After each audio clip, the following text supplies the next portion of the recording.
Mr. Speaker, let me discuss a bill that we believe will help the economy greatly. Chamber of Commerce believes it will help the economy greatly. Farm owners believe it will help the economy. It's the broadest coalition that I've seen in the country on an issue in many respects. Evangelicals, Roman Catholic, Jews, other faiths, all have said, 70+% of America says we ought to pass comprehensive immigration reform. Mr. Speaker, Speaker Boehner came forth with some principles in my state just a few weeks ago for moving forward on the comprehensive immigration reform. We were very positively impressed with those principles. We may not have agreed on every jot and tittle of the suggestions, but we thought it was a very good basis to move forward and have a discussion and bring comprehensive immigration reform to the floor. As Tom Donahue said, was absolutely essential. Tom Donahue, President of the Chamber of Commerce of the United States of America. So that I would hope that, Mr. Leader and Mr. Speaker, that we could bring that to the floor, have a debate, have consideration of it. My view is it has the votes in the People's House to pass, if it were brought to the floor. And I would hope that that could be done. And with that, I will conclude. I may have one remark or so, but I will yield to my friend, the Majority Leader. Mr. Speaker, I thank the gentleman for yielding and would just like to underscore or respond to that I don't believe that there is a requisite number of votes in the House to pass the Senate's comprehensive immigration bill. And we have taken a position on our side of the aisle. We are not for that bill. The gentleman rightfully points out that the Speaker and our leadership put out some standards to provide a path for discussion about how we go about addressing a very broken immigration system. The problem is, Mr. Speaker, we don't have a lot of trust on our side about how this administration will implement the laws we passed.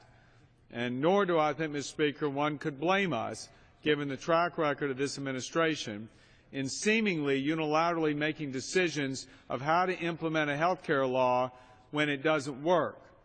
And this is the frustration and lack of trust that has resulted from those kinds of actions. We do need to restore the trust in our government for the people that put us here.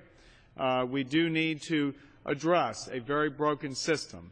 But the administration or anyone's insistence that somehow everything has to be addressed right now or our way is not something that is going to sit well, especially given the fact that there is not a lot of trust given the lack of what we believe would be full and faithful execution of the laws as to what is going on with the health care law and others on the part of the administration. So I don't in any way accept the status quo, I would say to the gentleman, on immigration, but we've got to work to see a way forward that can provide a better way. I yield back. I thank the gentleman. Mr. Speaker, frankly, I've heard this trust argument before. That would be an argument for not doing anything because you don't trust the administration to execute the laws and therefore don't pass any laws. I think that's a make-weight argument, Mr. Speaker. And very frankly, there is a way to see who's right on this. I tell my friend, the Majority Leader. The Majority Leader says he doesn't believe that has the votes on the floor. There's a wonderful way to test that.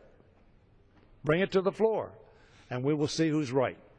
The American people, over 70% of them, believe that we ought to pass comprehensive immigration reform in polls. Polls on their side of the aisle, polls on our side of the aisle, independent polls. Largely agree. Over 7 out of 10 Americans believe we ought to pass this bill. In fact, 7 or very close to 7 out of 10 of their representatives in the other body voted for comprehensive immigration reform. They had a vote. They brought it to the floor. It passed overwhelmingly. It has sat here for months, unattended. But maybe that's our alternative. Very frankly, there have been alternatives passed out of the Judiciary Committee and out of Homeland Security Committee by the Republicans. They're not on the floor either, Mr. Speaker.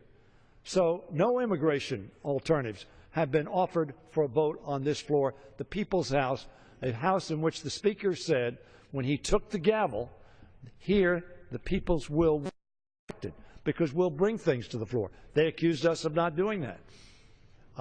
That was their right to do so, but now I suggest they are following a policy that they've severely criticized and said was wrong. So if they were sincere then, we would simply ask the Majority Leader to bring the bill to the floor and see if he's right or if I'm right, to see whether we have the votes or we don't. The American people deserve that vote because they are overwhelmingly for that vote, and then they can take their own view from there as to who they agree with and who they don't agree with. And unless the gentleman wants to make further comment, I will yield back the balance of my time. I yield back the balance of my time.